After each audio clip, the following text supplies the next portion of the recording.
Hi guys, புதுசாக இப்போ இந்த டிசம்பர் மாதம் நிறையா பேர் கார் வாங்கலான்னு இருப்பீங்க. நிறைய ஆஃபர்ஸ் போடுவாங்க. அதில் ஆட்டோமேட்டிக் கார் வாங்கலான்னு இருக்கீங்களா? 10 லட்ச ரூபாய்க்கு கீழே என்னென்ன கார்ஸ் எல்லாம் இருக்குது அப்படிங்கிறத பார்க்கலாம். இது வந்து பார்ட் 2. ஆக்சுவலாக 10 லட்ச ரூபாய்க்கு கீழே என்னென்ன கார்ஸ் எல்லாம் இருக்குன்னு சொல்லி பார்ட் 1ல் போட்டாச்சு. இந்த வீடியோவில் பார்ட் 2ல் என்னென்ன கார்ஸ்லாம் ஆட்டோமேட்டிக்கில் 10 லட்ச ரூபாய்க்கு கீழே கிடைக்குது அப்படிங்கிறத இந்த வீடியோவில் பார்க்க போகிறோம். ஓகே, வாங்க வீடியோக்குள்ளே போகலாம். அதுக்கு முன்னாடி எப்போதும் போல் பயணங்கள் முடிவுதில்லை சேனலை மறக்காமல் சப்ஸ்கிரைப் பண்ணிவிடுங்க. இந்த வீடியோக்கு லைக் பண்ணிவிடுங்க. எதுவும் நிறைய குறை இருந்தால் மன்னிச்சுக்கோங்க. வீடியோவில் அப்படி இருந்துச்சுன்னா கமெண்ட் பண்ணிவிடுங்க. நான் அதுக்கான சொல்யூஷன் என்னன்றதை பார்க்கலாம். ஓகே,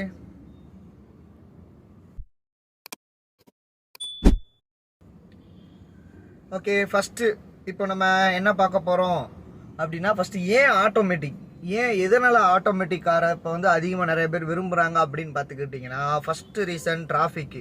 பொதுவாகவே இப்போ எல்லா ஊர் பக்கமே வண்டி அதிகமாயிட்டேன்னு இருக்குது. டிராஃபிக்கும் அதுக்கேற்றாப்புல அதிகமாயிட்டேன்னு இருக்குது. டிராஃபிக்குள்ளே நம்மளால் மேனுவல் ஓட்டுறது, காரில் ஓட்டுறது நிறையா ப்ராப்ளம்ஸ் இருக்குது. ஸோ அதனால் ஆட்டோமேட்டிக்ஸ் தான் இப்போ நிறையா பேர் விரும்புகிறாங்க. ஆட்டோமேட்டிக்ஸ் தான் நிறைய பேர் சஜஸ்ட் பண்ணுறாங்க. ஸோ அந்த வகையில் பார்த்துக்கிட்டிங்கன்னா, உங்களுக்கு டிராஃபிக்கில் ஓட்டுறப்போ கிளச்சுக்கான வேலை இருக்காது, கீருக்கான வேலை இருக்காது. ஜஸ்ட்டு நீங்கள் ஸ்கூட்டியை ஓட்டுற மாதிரி ஜம்முன்னு ஓட்டிட்டு போயிட்டேன்னு இருக்கலாம். எங்கே போகணுன்னு நினைக்கிறீங்களோ அங்கே தாராளமாக போயிட்டேன்னு இருக்கலாம். அதுக்காக தான் ஆட்டோமேட்டிக்கு ஸ்ட்ரெஸ் இல்லாமல் ஃப்ரீயாக ரிலாக்ஸாக வண்டியை ஓட்டிகிட்டு போகலாம், டிராஃபிக்லேயும் கூட. ஸோ அதனால் நம்ம இப்போ ஆட்டோமேட்டிக்கில் இப்போ வரிசையாக பார்க்க போகிறோம். ஒரு 5 கார்ஸ் பற்றி இந்த வீடியோவில் நம்ம பார்க்க போகிறோம். ஃபஸ்ட்டு கார் என்னன்னு பார்த்துக்கிட்டிங்கன்னா, மாருதியிலேருந்து விட்டுருக்குறாங்க ஆல்டோ K10. அதாவது first car Alto K10 automatic. Alto 800ல் ஆல்டோ K10 ஆட்டோமேட்டிக்கில் பார்த்தீங்கன்னா அவங்க விடுற ப்ரைஸ் பார்த்தீங்கன்னா 5 to 6 lakhs கொடுக்குறாங்க. அதில் நீங்கள் ஒரு சில அக்சசரிஸ் வைக்கிறது, அது போக நிறைய ஃபிட்டிங்ஸ் பண்ணுறது, இந்த மாதிரி விஷயங்கள்லாம் பார்த்தீங்கன்னா எல்லாம் முடிச்சுட்டு ஆன் ரோட் ப்ரைஸாக பார்க்குறப்போ ஒரு 50,000லேருந்து ஒரு 1 லட்ச ரூபா வரைக்கும் வித்தியாசம் வரும். நான் சொல்கிறது இப்போ எக்ஸோரூம் ப்ரைஸ் தான் நான் சொல்கிறேன். நீங்கள் அதுக்கு மேலே எவ்வளோ வரணும் என்ன ஏதுங்கிறத நீங்கள் அந்தந்த சர்வீஸ் சென்டரில் சொல்லுவாங்க. ஒவ்வொரு ஊரை பொறுத்து மாறும். இதோட மைலேஜ்னு பார்த்தீங்கன்னா அவங்க சொல்கிறது 24லேருந்து 25. ஆனால் இதோட மைலேஜ் வந்து சிட்டிக்குள்ளே நம்ம ஓட்டி பார்க்குறப்போ 20 தான் நம்ம அதிகபட்சம் எடுக்க முடியும். மெயின்டெனன்ஸ் பார்த்தீங்கன்னா ரொம்ப ரொம்ப கம்மிங்க. ஆல்டோ K10 ப்ரைஸுக்கு ஏற்றாப்புல மெயின்டெனன்ஸும் இது வந்து ரொம்ப கம்மியாக நமக்கு பண்ணி கொடுத்துருவாங்க. அது மாதிரி ஸ்பேர் பார்ட்ஸோட ரேட்டும் பார்த்தீங்கன்னா ரொம்பலாம் கிடையாது. ரொம்ப சீப் அண்ட் பெஸ்ட்டாகவே நல்ல குவாலிட்டியாகவே கிடைக்கும். ரொம்ப கம்மியான ரேட்டில் கிடைக்கும். மெயின்டெனன்ஸ்னால அதுக்கு அதிகமாக நீங்கள் காசு ஸ்பெண்ட் பண்ண மாட்டீங்க. அடுத்தாப்புல ரீசேல் வேல்யூன்னு பார்த்துக்கிட்டிங்கன்னா, கண்டிப்பான முறையில் மாருதி அப்படின்ற அந்த பேருக்கே ரீசேல் வேல்யூ கண்டிப்பாக இருக்கும். நீங்கள் ஓட்டிட்டு ஒரு 2 வருஷமோ 3 வருஷமோ இல்லை வேறு கார் வாங்க போகிறீங்கன்னு நினச்சிங்கன்னா தாராளமாக ரீசேல் வேல்யூ உங்களுக்கு இந்த காரை பொறுத்த வரைக்கும் இருக்குது. சரிங்களா? இது வந்து என்ன இதுன்னு பார்த்துக்கிட்டிங்கன்னா, உங்களுக்கு சிட்டிக்குள்ளே ஓட்டுறதுக்கும் சரி, ஃபேமிலியாக ஒரு 2 பேர் 3 பேர் போகிறீங்கன்றப்போ உங்களுக்கு தாராளமாக இந்த ஆல்டோ K10ன்றது நல்லா கம்ஃபர்டபுளாக இருக்கும். ஓகேங்களா?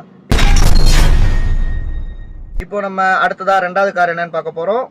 அது வந்து பார்த்துக்கிட்டிங்கன்னா செலேரியோ. அதே மாருதி கம்பெனிக்காரங்க விட்டுருக்காங்க. செலேரியோவில் ஆட்டோமேட்டிக்கு. இதோட ப்ரைஸ்ன்னு பார்த்துக்கிட்டிங்கன்னு வச்சுக்கோங்களேன், 6லேருந்து 7 லட்ச ரூபா எக்ஸோரூம் ப்ரைஸ் சொல்கிறாங்க. ஆனால் சேம் அதே கான்செப்ட் தான். நீங்கள் அக்சசரிஸ் இதெல்லாம் பார்த்து வாங்குறப்போ உங்களுக்கு வந்து கொஞ்சம் டிஃப்ரென்ஸ் வரும். ஒரு 1 லட்ச ரூபா 1.5 லட்ச ரூபா கொஞ்சம் வித்தியாசம் வரும். சேம் அதே கான்செப்ட் தான். இதோட மைலேஜ்னு பார்த்துக்கிட்டிங்கன்னா 25லேருந்து 26 கொடுக்குன்னு சொல்லி சிட்டிக்குள்ளே கொடுக்குன்னு சொல்லி இவங்க சொல்கிறது. பட் ஆனால் பார்த்துக்கிட்டிங்கன்னா சிட்டிக்குள்ள நம்ம ஒரு 20 வரைக்கும் தாராளமாக எடுத்துடலாம்னு வச்சுக்கோங்களேன் இந்த காரை பொறுத்த வரைக்கும். இதோட மெயின்டெனன்ஸும் சேம். மாருதி கம்பெனினாலே நமக்கு மெயின்டெனன்ஸு ரொம்ப ரொம்ப லோ. அது எந்த காராக இருந்தாலும் சரி, எர்டிகாவாக இருந்தாலும் சரி, ஆல்டோ 800ஆக இருந்தாலும் சரி, ஓரளவுக்கு கம்மியான பட்ஜெட்டில் நல்லாவே சர்வீஸ் பண்ணி கொடுத்துருவாங்க. அதுதான் மாருதியில் இருக்கிற ஒரு பெஸ்ட்டு இது. ஏன்னா எல்லாரும் மாருதியை சஜஸ்ட் பண்ணுற காரணமே மெயின்டெனன்ஸ் தான் ஃபஸ்ட்டு சொல்லுவாங்க. அதனால் மாருதி வந்து இது 2வது காரில் இது மெயின்டெனன்ஸும் ரொம்ப கம்மி. ரீசேல் வேல்யூம் பார்த்தீங்கன்னா சேம் ஆல்டோ மாதிரி இதுக்கும் செலேரியோக்கும் ஒரு நல்ல ஒரு ரீசேல் வேல்யூ கிடைக்கும். அதனால் ஈஸியாக நீங்கள் வித்துடலாம். அடுத்தாக்கில் பார்த்துக்கிட்டிங்கன்னா, மாருதிலேயே நம்மளுடைய டாப் நாச் ஆட்டோமேட்டிக்கலும் வேணுனாலும் வாங்கிக்கலாம், மேனுவலில் வேணாலும் வாங்கிக்கலாம். அப்படி காரனா வேகனார். இது வந்து ரொம்ப கம்ஃபர்டபுளாக இருக்கக்கூடிய காரு. இது வந்து பார்த்துக்கிட்டிங்கன்னா உங்களுக்கு சிட்டி யூஸ் ப்ளஸ் கொஞ்சம் ஒரு லாங் ஒரு 200-300 கிலோமீட்டர் போகிறீங்கனாலும் உங்களுக்கு இந்த கார் வந்து கொஞ்சம் நல்லா கம்ஃபர்டபுளாக இருக்கும், சூப்பராக இருக்கும். அது மாதிரி இந்த காரோட ப்ரைஸ் பார்த்தீங்கன்னா 6லேருந்து 7.5 லட்ச ரூபா வரைக்கும் இது சொல்கிறாங்க எக்ஸோரூம் ப்ரைஸு. ஆனால் நீங்கள் கொடுக்குற அக்சசரிஸ் ஒரு சில விஷயங்களை பொறுத்து உங்களுக்கு ரேட் வந்து கொஞ்சம் கன்சர்ன் மாறும். இதோட மைலேஜ்னு பார்த்துக்கிட்டிங்கன்னா 25-26ன்னு சொல்கிறாங்க. இதில் வந்து என்ன ஒரு பெனிஃபிட்னா, இதில் நீங்கள் சிஎன்ஜியும் ஆட் பண்ணிக்கலாம் ப்ளஸ் பெட்ரோலையும் யூஸ் பண்ணிக்கலாம். மோஸ்ட்லி நீங்கள் சிஎன்ஜி ஆட் பண்ணிங்கன்னா சிட்டிக்குள்ளே 25 எடுத்துடலாம். பெட்ரோல்னா 20-18 அப்படி எடுக்கலாம். இதே நீங்கள் அவுட்ரு போனீங்கன்னா தாராளமாக பெட்ரோலே ஒரு 22-23 வரைக்கும் வேகனாரில் எடுத்துடலாம், 28 வரைக்கும் மைலேஜ் சிஎன்ஜிலே எடுத்துடலாம்.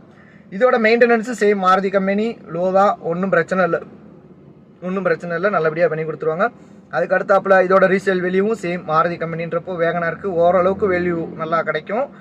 ஸோ இப்போ மாருதியிலே நம்ம 3 கார் பார்த்துட்டோம், வேறு எது கம்பெனி இல்லையான்னு கேட்காதீங்க, இருங்க அடுத்த கம்பெனி நம்மளுடைய பிராண்ட் அம்பாசிடர் டாட்டா வந்துட்டாரு.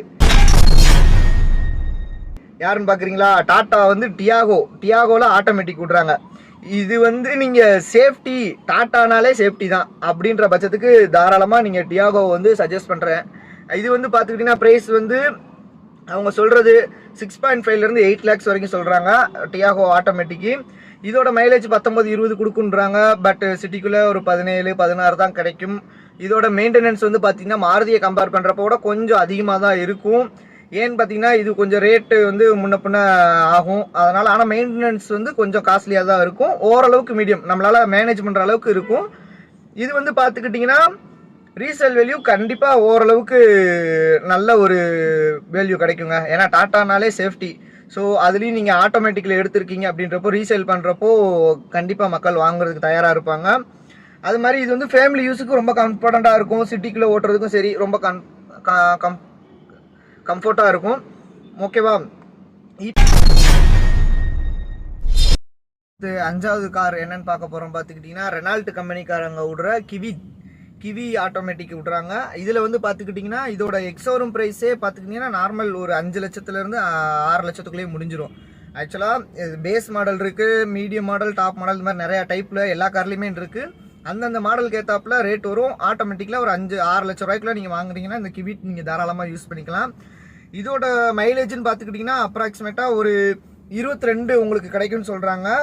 இதே நம்ம சிட்டிக்குள்ளே பார்க்குறப்போ கண்டிப்பான முறையில் ஒரு 15-14 இப்படி தான் கிடைக்கும். அது வந்து ஏன்னா நம்ம நிப்பாட்டி போகிறனால ரொம்ப அதிகமாக போகும். அதுக்கப்புறமா பார்த்துக்கிட்டிங்கன்னா இதோட மெயின்டெனன்ஸ் அப்படின்னு பார்த்துக்கிட்டிங்கன்னா ஓரளவுக்கு சேம் ரீசனபிளாக தான் இருக்கும், ரொம்ப அதிகமாகலாம் போகாது. மாருதிக்கு ஈக்குவலாக இதோட மெயின்டெனன்ஸ் காஸ்ட்டுமே உங்களுக்கு வரும். இதோட ரீசேல் வேல்யூ அப்படின்னு பார்த்துக்கிட்டிங்கன்னா தாராளமாக ரீசேல் வேல்யூ பக்காவாக இருக்கும். நீங்கள் தாராளமாக கொஞ்சம் நம்ம மாருதி டாட்டாவை கம்பேர் பண்ணுறப்போ கொஞ்சம் ரீசேல் வேல்யூ வந்து கம்மியாகும் இந்த கிவிட்டுக்கு வந்து. மற்றபடி எந்த ஒரு பிரச்சனையும் இல்லை. சிட்டி யூஸுக்கு ஃபேமிலி யூஸுக்கு நீங்கள் எடுக்கிறீங்கன்னா தாராளமாக கிவிட்டு நீங்கள் சஜஸ்ட் பண்ணலாம். ஓகேங்களா? இப்போ டோட்டலாக பார்த்துக்கிட்டிங்கன்னா நம்ம ஒரு 5 கார் வரைக்கும் நம்ம இப்போ பார்த்தாச்சு.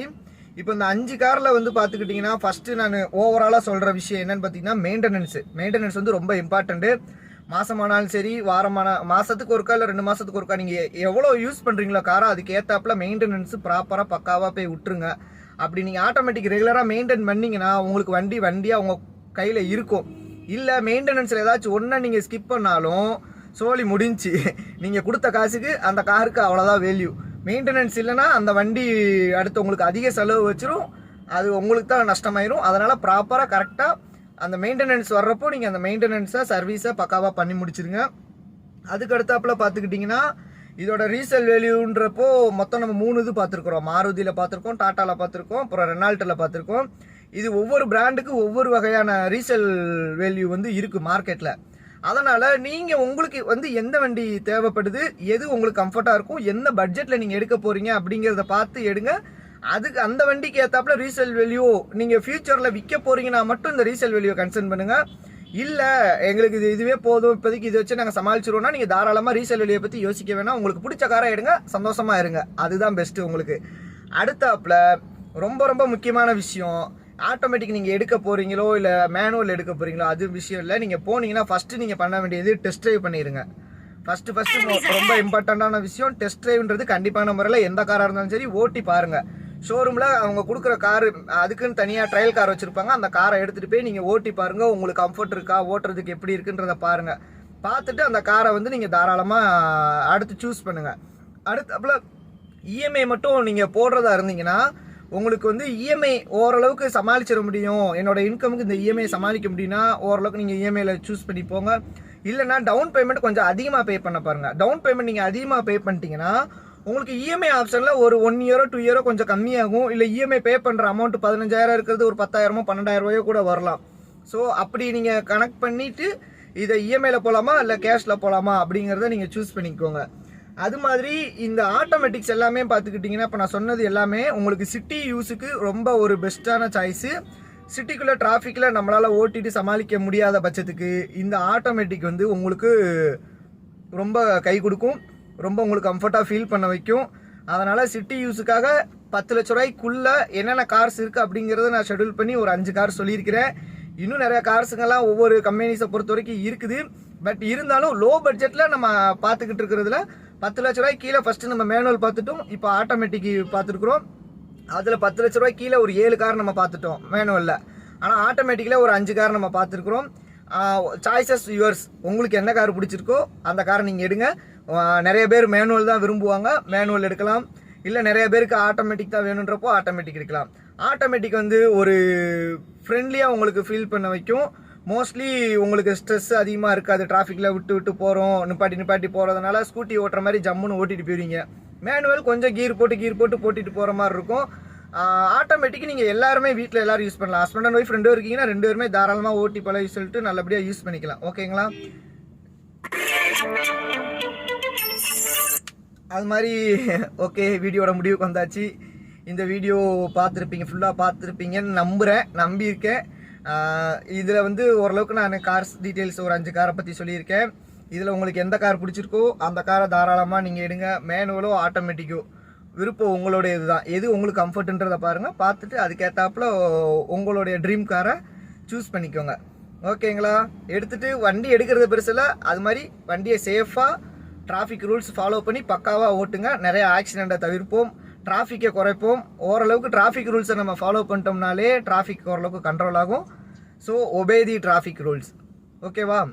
இனி அடுத்த வீடியோவில் என்ன கண்டென்ட்டுன்னு எனக்கு தெரியல, நீங்களே கூட எனக்கு சொல்லிடுங்க அடுத்து என்ன மாதிரியான வீடியோ போடலாம் அப்படிங்கிறத. மறக்காமல் வீடியோவை பார்த்து முடிச்சுட்டு சேனலை சப்ஸ்கிரைப் பண்ணிடுங்க, லைக் பண்ணிவிடுங்க.